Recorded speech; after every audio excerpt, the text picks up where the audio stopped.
नमस्ते।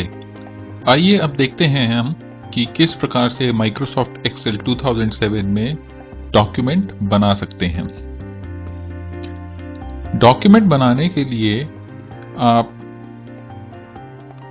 ऊपर बाईं तरफ माइक्रोसॉफ्ट ऑफिस बटन पर क्लिक करें, न्यू पर क्लिक करें और ब्लैंक वर्कबुक पर जो अभी चुना हुआ है उसको कर क्रिएट बटन पर क्लिक करें। क्रिएट बटन पर क्लिक करते ही आपके सामने एक स्प्रेडशीट या कहें वर्कबुक खुल जाएगा। अब माइक्रोसॉफ्ट एक्सेल 2007 में कोई भी शब्द लिखने के लिए या कोई भी अक्षर लिखने के लिए आप ये जो दिखाया हुआ क्षेत्र है इसमें लिखेंगे और इनको बोला जाता है सेल्स। हर एक सेल का एक नाम होता है। जैसे मान लीजिए मैं ये सेल पर क्लिक करता हूं तो इस सेल का नाम है C3। ये जो नाम है ये सेल के कॉलम और रो पर आता है। इसका मतलब है ये कॉलम C में और रो 3 का सेल है। ठीक है, तो अगर कोई पूछता है कि G6 सेल पर जाइए तो ये G6 सेल है। देखिए यहां पर G भी हाईलाइट हो गया है और 6 भी यहां पे रो हाईलाइट हो गई है।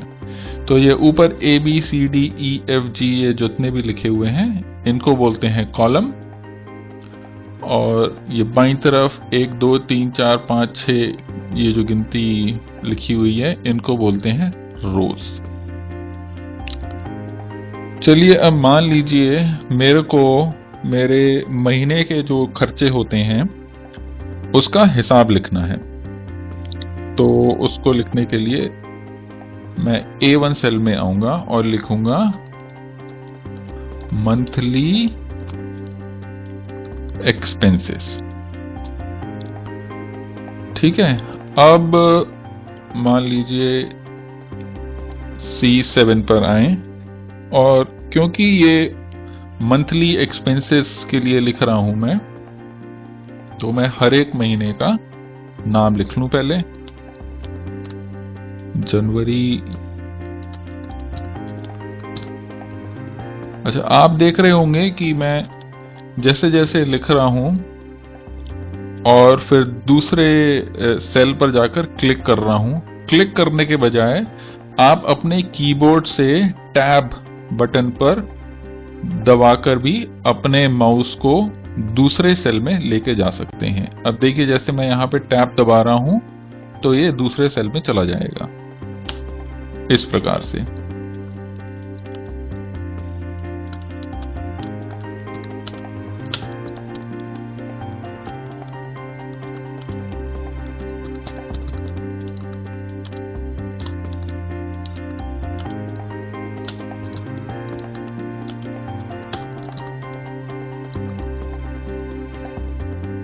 ये देखिए इस प्रकार से हर एक महीने का नाम मैंने लिख दिया।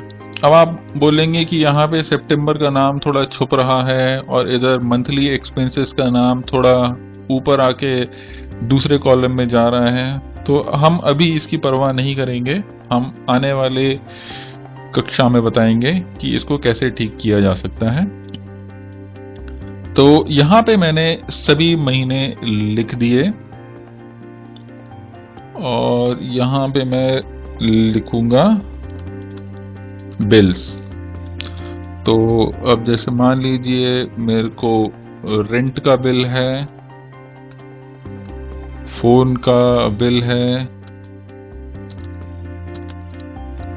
वेजिटेबल्स का कितना खर्चा हो रहा है वो लिख सकता हूँ, और भी अलग अलग तरह का जैसे टैक्स है कोई। तो इस प्रकार से मैं यहाँ पर अब इंश्योरेंस तो मेरे जितने भी महीने के खर्चे हैं वो मैं यहाँ पे लिख रहा हूँ। और जैसे रेंट कौन सी तारीख को बनता है या फोन का बिल कौन सी तारीख को जाता है, तो मैं यहाँ पे डेट भी लिख सकता हूँ कि कौन कौन सी तारीख को जा रहा है।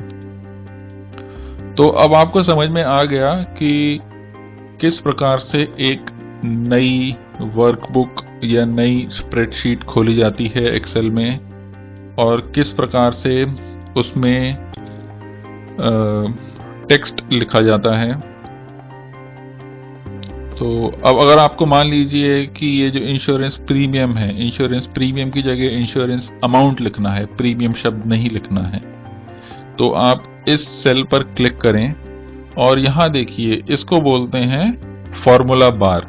तो फॉर्मूला बार में आप जाकर के इसको अमाउंट लिखकर एंटर दबाएंगे तो यहां पर बदल जाएगा।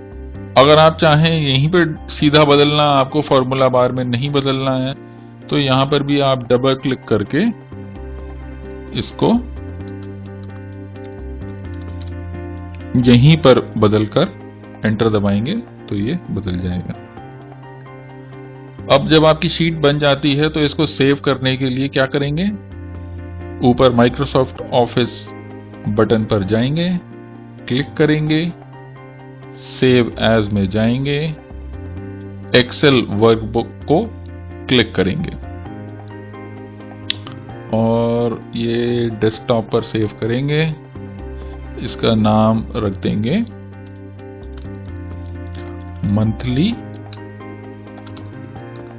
एक्सपेंसेस और सेव बटन पर क्लिक करेंगे। इससे आपकी फाइल आपके कंप्यूटर के डेस्कटॉप पर सेव हो जाएगी।